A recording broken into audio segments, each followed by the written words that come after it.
तो दोस्तों इसमें तो कोई दो मत नहीं है। हम लोग समझ ही सकते हैं कि जब से हमास और इजराइल के बीच में ये कॉन्फ्लिक्ट शुरू हुआ है, रशिया द्वारा एक चैन की सांस जरूर ली गई है। इसके पीछे का कारण यही है कि अब अमेरिका सहित पश्चिमी देशों की जो नजर है वो इजराइल पर ही रहेगी और ये लोग यूक्रेन पर काफी कम ध्यान दे पाएंगे और इसका सीधा सीधा लाभ मिलेगा रशिया को। हालांकि रिसेंटली इस तरह की खबरें निकल कर आई है, आप आर्टिकल अपनी स्क्रीन पर पढ़ सकते हैं, जहां पर बताया गया है कि अमेरिका द्वारा यूक्रेन को भी फिर से मदद भेजी गई है, लेकिन इसके बावजूद भी देखा जा सकता है कि फर्क जरूर पड़ा है।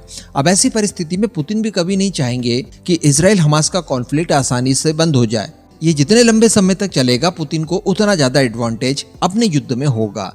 इसी के लिए देखा यह गया है कि पुतिन द्वारा हमास को डायरेक्टली सपोर्ट दिया जा रहा है। वैसे रशिया हमास को आतंकी संगठन नहीं मानता है, इनके साथ ठीक ठाक संबंध भी एंजॉय करता है, कारण है ईरान। लेकिन पिछले कुछ समय से जो हमास को लेकर पुतिन द्वारा अपनी दरिया दिली दिखाई गई है, ये थोड़ी सी ज्यादा हो गई, जिससे तकलीफ इजराइल को तो हुई ही हुई, लेकिन अब तकलीफ में पुतिन भी आ चुके हैं। अभी कुछ ही दिन पहले मैंने आपको एक वीडियो बनाकर बताया था, जहां पर हम लोगों ने डिस्कस किया था कि यूएन के अंदर एक रेजुलेशन लाया जाता है। इस रेजुलेशन में हमास द्वारा जो इजराइल के ऊपर हमला किया गया, इसको कंडेम करना था, लेकिन इस रेजुलेशन के खिलाफ रशिया और चाइना द्वारा वीटो लगा दिया जाता है, जिससे कि ये रेजुलेशन गिर जाता है। इजराइल इसके बाद काफी नाराज होता है। इजराइल चाइना दोनों को भला बुरा कहता है, लेकिन यहाँ पर रशिया द्वारा अपना गोल पूरा कर लिया गया। इसके बाद दोस्तों ये भी खबरें निकल कर आती है कि हमास के कुछ प्रतिनिधि ईरान के विदेश मंत्री के साथ रशिया के दौरे पर जाते हैं और वहां पर आगामी रणनीति के ऊपर डिस्कशन किया जाता है।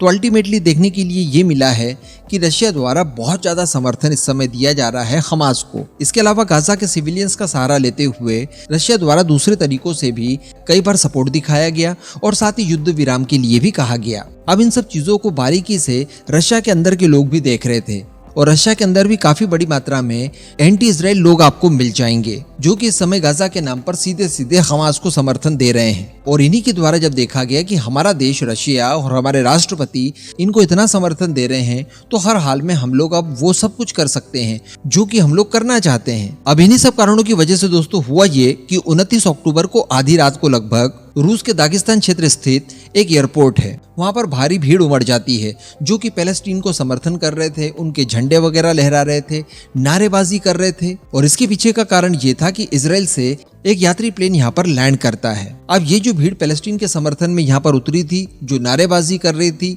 हुड़दंग मचा रही थी, इनका दरअसल उद्देश्य ये था कि इस फ्लाइट में जितने भी इजरायली लोग आए हैं उन्हें ढूंढ ढूंढ कर निशाना बनाया जाए। अब इसके लिए ये लोग एयरक्राफ्ट के पीछे रनवे के ऊपर दौड़ते दिखाई दिए और अगर इस फ्लाइट के अंदर ये लोग किसी इजरायली नागरिक को आइडेंटिफाई कर लेते तो डेफिनेटली उसके ऊपर वहां पर अटैक भी हो सकता था। हालांकि सुरक्षाएं काफी चाक चौबंद थी, तो ऐसी किसी भी तरह की कोई अप्रिय घटना देखने के लिए तो नहीं मिली, लेकिन जिस तरह की हरकतें यहाँ पर हुई है, ये बिल्कुल भी बर्दाश्त लायक नहीं है किसी भी देश के लिए।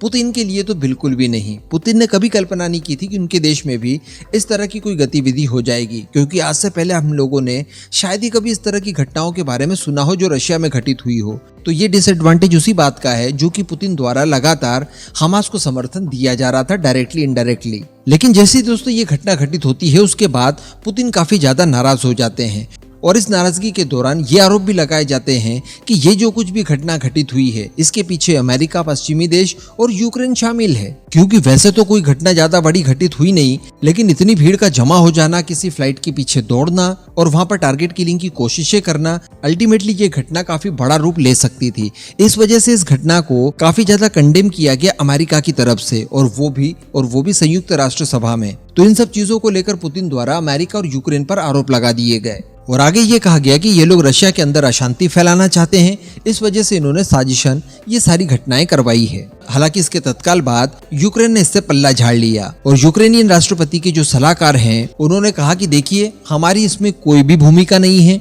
इससे कोई लेना देना नहीं है, और ये जो कुछ भी हुआ है इसके ऊपर आप जो कार्रवाई कर सकते हैं वो कीजिए। तो इसके बाद ये भी बताया जा रहा है, एक्चुअली रशिया के ही एक वरिष्ठ अधिकारी द्वारा ये कहा गया है कि एयरपोर्ट के ऊपर ये जो हमला वगैरह हुआ है, ये जो भीड़ आई है जिसने तोड़फोड़ की है, नारेबाजी की है और टारगेट किलिंग की कोशिश की है, इनके खिलाफ सख्त कार्रवाई की जाएगी, किसी को बख्शा नहीं जाएगा और जल्द से जल्द भीड़ को आइडेंटिफाई करने की कोशिश की जाएगी। तो कहने का मतलब और वीडियो का मोरल यही है कि अगर आप गलत पक्ष को सहारा देंगे, उनको मदद करेंगे, उनके पक्ष में बयानबाजी करेंगे, तो इस तरह की चीजें होती ही रहेगी। इस पूरे मुद्दे पर अब आपका क्या मानना है, नीचे कमेंट करके जरूर बताइएगा।